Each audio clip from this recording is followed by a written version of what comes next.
তুমি তাদেরকে হেদায়েত করো, তোমাদেরকে তুমি নসিহত করো নাকি?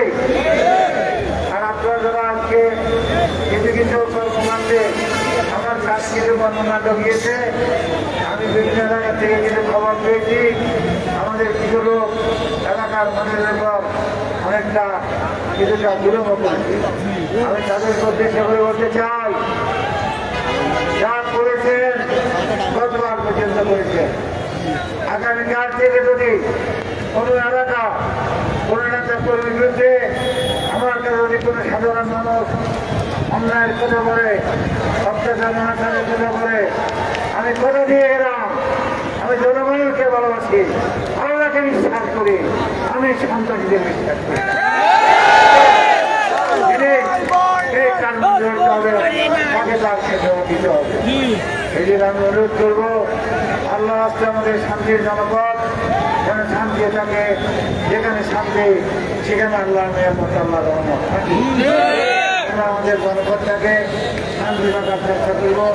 আপনাদের উপর যদি কেউ কোনো অন্যায় করে, আইন আছে, কানুন আছে, আইন আদালতে আসতে নেবে, আইন নিজের হাতে তুলে নেবে। অবশেষে আমি আমার জন্য দোয়া চাই, আমার নেত্রী বেগম খালেদা জিয়া এখনো পরিপূর্ণ সুস্থ হয় না, আমি আমার নেত্রী বেগম খালেদা জিয়ার কাছে আপনাদের সকলের কাছে দোয়া চাই। আমাদের নেতা তারেক রহমান এখনো আমাদের দেশে ফিরে আসে নাই, আল্লাহ যেন তাকে সুস্থভাবে এবং নিরাপদে যেন দেশে ফিরে আসার তৌফিক দান করেন।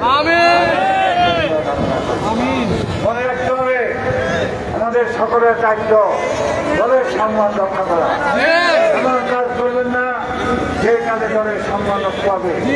আপনি কি ব্যক্তিগতভাবে কি নেতা হলেন হলেন না, এটা বিবেচ্য বিষয় নয়।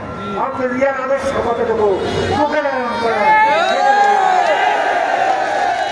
এখানে বড় লোক অনেক লোক আছে, আদর্শ বিশ্বাস করে না,